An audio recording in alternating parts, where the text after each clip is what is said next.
So hey guys, welcome to another Warframe video, and this is a re-upload of the Oberon Revisited review. This is due to some additional changes being done to Oberon with update 20.3.1. So let's finally check out the new and improved Oberon, aka the Space Antelope Ninja. Shall we?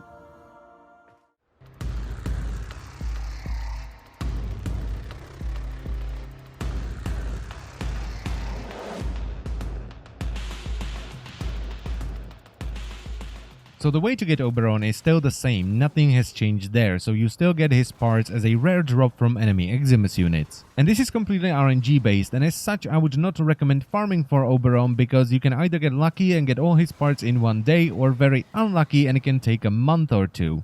But one thing's for sure, you will eventually get all the parts for Oberon whether you actually want him or not.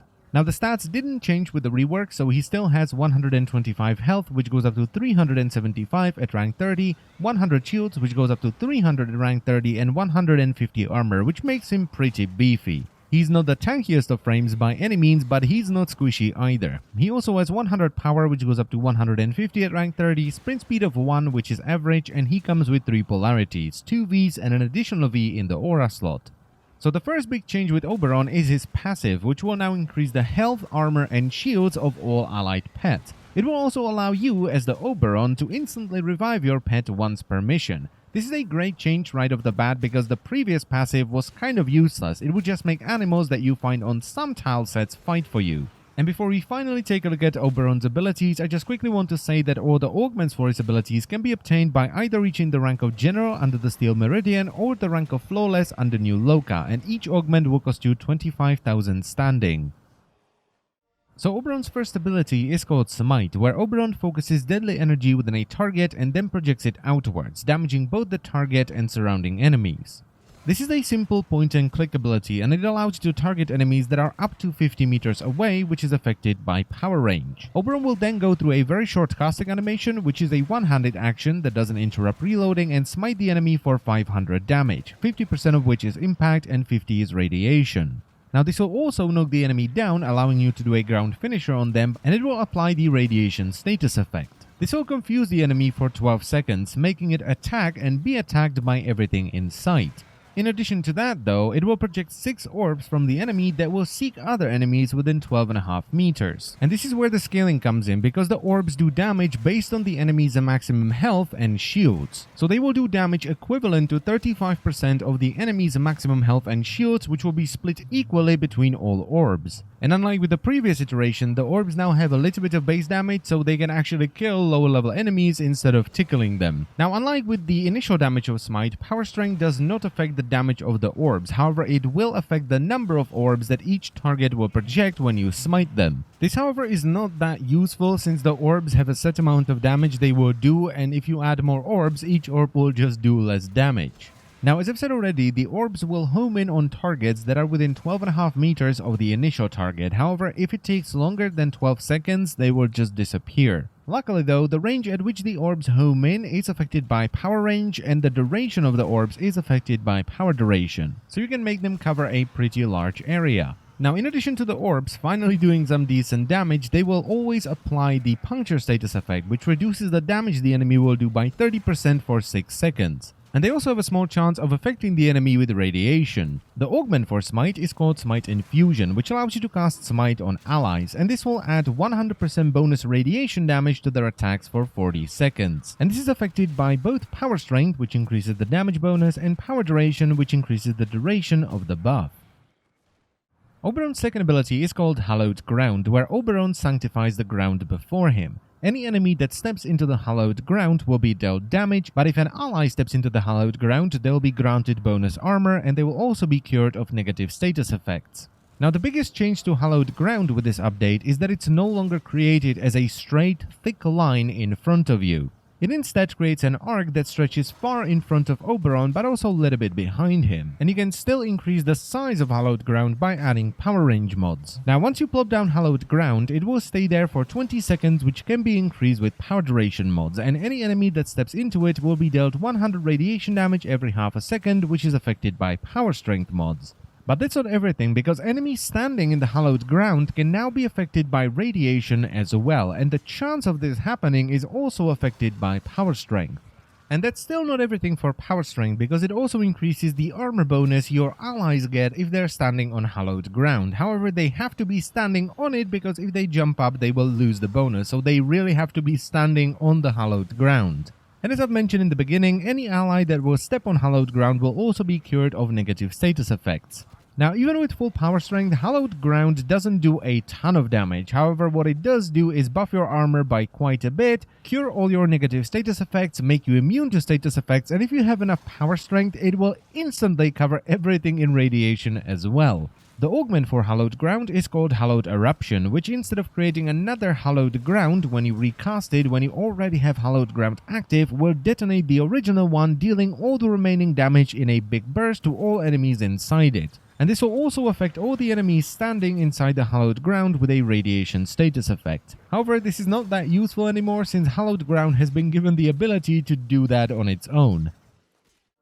Oberon's third ability is called Renewal, where Oberon sends out a wave that will continuously heal allies. This will, however, drain Oberon's energy until deactivated. This ability has probably changed the most, especially with update 20.3.1, because instead of sending out orbs that will seek allies and leave a healing over time effect once they make contact with them, it will just heal Oberon and all his allies that are in range until deactivated or until Oberon runs out of energy. Now, the radius in which you will heal allies is locked at 25 meters, so you cannot increase it with power range mods. But the healing you get from it is affected by power strength, so you can actually beef it up quite a bit.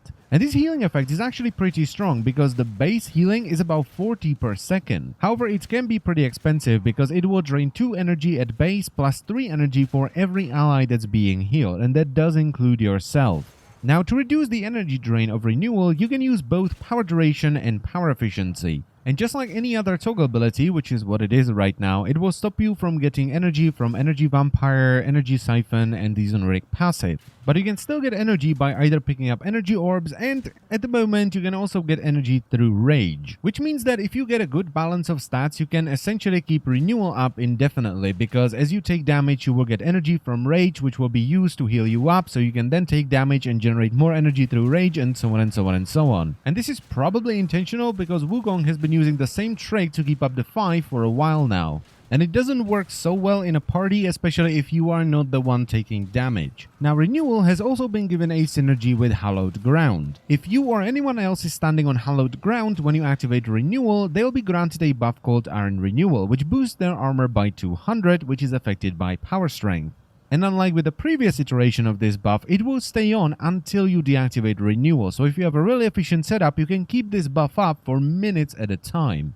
This is pretty crazy, especially considering that you already get bonus armor by just standing on Hallowed Ground. So if you have a really efficient setup that can keep up Renewal and you keep Hallowed Ground down, you can buff everyone's armor by quite a bit. And finally, the augment for Renewal is called Phoenix Renewal, which makes it so that if you are under the effects of Renewal and you take damage that would otherwise kill you, it will heal you to 50% health instead. But the downside is that it can only trigger once every 90 seconds.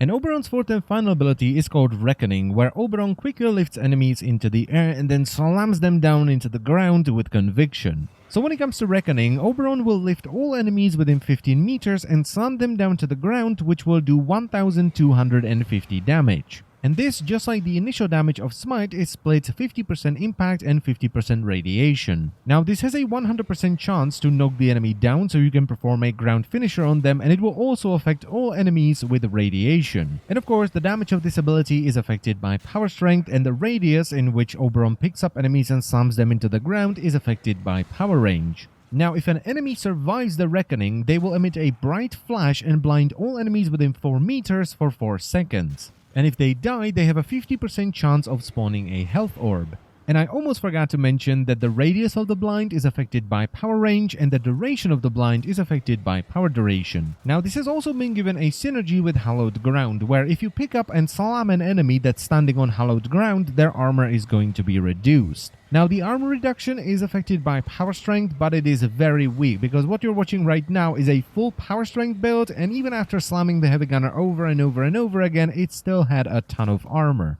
So it only really works at low levels where armor is not that big of a deal, but versus high levels, it's not that great. And finally, the augment for Reckoning is called Hallowed Reckoning, where every enemy you slam into the ground with Reckoning is gonna spawn a small version of Hallowed Ground, which will stay there for 10 seconds. Now, if an enemy stands in the Hallowed Ground, they'll be dealt 150 radiation damage every second, and if an ally stands in it, they'll be granted 250 bonus armor. The damage and bonus armor are affected by power strength, and the duration is affected by power duration. Now, before we move on to the conclusion, I just want to say that this is the last version of the video that I'll be doing. So if they decide to do more changes, I'm just going to put them in the description and as an annotation throughout the video, okay? But anyway, I'm going to say this was a good rework, but I am not very happy with the change to Renewal. I don't like boring toggle abilities, which is what Renewal is right now. You press a button and you get rejuvenation on steroids. That's it. It does encourage you to keep down Hallowed Ground, so you and your allies get the armor buff, but it's still a boring toggle ability now. The new Smite is pretty good. It can do a decent amount of damage, and it actually works in low levels instead of doing like 5 damage on Mars. And it still has the added utility of knocking enemies down, affecting them with puncture and every now and then radiation. I like the new Hallowed Ground because I think it's much better to have an arc in front of you rather than just a thick line. And Reckoning is pretty much the same because the armor reduction is so low it might as well not be there. So I'm going to say the rework is okay-ish. I'm still going to use Oberon because I like Oberon. I think he's a lot of fun. But in my opinion, the change to Renewal just made it less fun because you have less stuff to do. It's just another boring toggle ability. But anyway, I would definitely recommend you check out Oberon. Oberon is a lot of fun even with the change to Renewal. I would say that overall, Oberon was made better with this rework because he's now an amazing supportive Warframe. I mean, he has a healing over time effect active at all times, assuming he has energy, of course, and he can beef everyone up with tons of armor, which is great as well. When you add that to the ability to spread puncture procs and radiation procs and make everyone immune to status effects via Hallowed Ground, and you have an amazing supportive Warframe. So yes, definitely check Oberon out. And that's pretty much it for the video, so I thank you very much for watching as always, and I will see you next time. Bye-bye.